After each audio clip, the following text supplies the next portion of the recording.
Hallo und herzlich willkommen zur Solve Problems Serie der Lauterbach Verfahrenstechnik GmbH. Heute stellen wir Ihnen ein Wärmeverlustproblem dar und wie dieses anhand eines LV-Moduls berechnet werden kann. Zunächst stellen wir uns eine durchströmte Rohrleitung vor. Diese kann einen beliebigen Füllstand haben und eine beliebige Temperatur. Das Medium kann kalt, so wie hier blau, oder warm, wie hier rot gezeigt, sein. Ist die Umgebungstemperatur niedriger als die Innentemperatur, so findet ein Wärmestrom vom Inneren des Rohrs an die Umgebung statt. Wichtige Parameter zur Berechnung des Wärmeverlusts sind der Innendurchmesser des Rohrs, die Rohrlänge L sowie die Wärmeleitfähigkeit des Rohrs. Diese wird in Watt pro Meter und Kelvin angegeben. Schauen wir genauer hin, können wir den Wärmedurchgang durch unser Rohr anhand der Innen- sowie der Außentemperatur bestimmen. Unser Rohr kann eine oder mehrere Isolierungen haben, um den Wärmeverlust zu verringern. In unserem Beispiel gibt es 2 Isolierungen. Werfen wir nun einen Blick auf unsere LV-Software, mit der wir gleich die Berechnung durchführen werden. Nach dem Öffnen des Programms können wir über die Suchleiste das Schlagwort Wärmeverlust eingeben.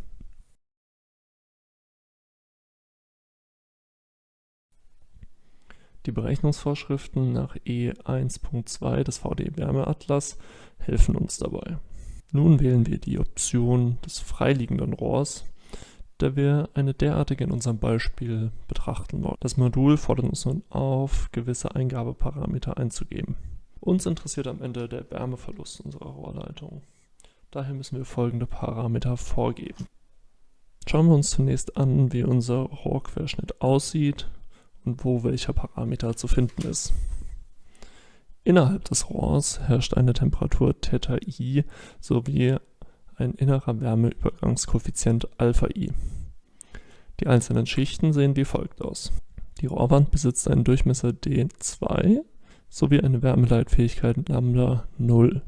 Isolierung 1 und 2 besitzen diese analog. Auf der Außenseite finden wir α außen sowie die Außentemperatur θ außen. Hier links abgebildet sehen wir die Darstellung aus dem LV-Modul. Nun fehlen uns noch die Schichtdicken S und die Windgeschwindigkeit W der Umgebung. Hier nochmal alle Parameter in einer Darstellung. Die blauen müssen vorgegeben werden, während die grünen mittels des Moduls berechnet werden können. Schauen wir uns nun ein Beispiel an. Unsere Innentemperatur beträgt 50 Grad Celsius, während die Außentemperatur 20 Grad Celsius warm ist. Der Wärmeübergangskoeffizient α beträgt in unserem Beispiel 10 Watt pro Quadratmeter und Kelvin und unsere Windgeschwindigkeit W sei hier in diesem Beispiel 1 Meter pro Sekunde. Der Innendurchmesser D1 ist auf 200 mm gesetzt. Soweit zum Rohr. Nun folgt die erste Isolierschicht, die hier orange dargestellt ist. Sie hat eine Schichtdicke von 5 mm und ihr Lambda-Wert beträgt 25. Die zweite Isolierschicht ist ebenfalls 5 mm dick und hat eine Wärmeleitfähigkeit von 50.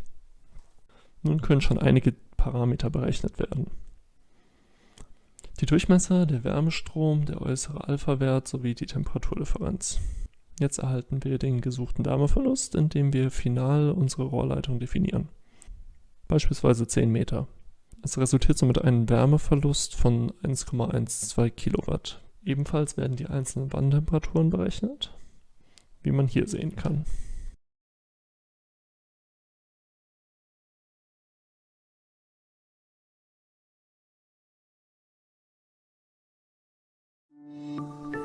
Vielen Dank fürs Zuschauen und bis zum nächsten Mal.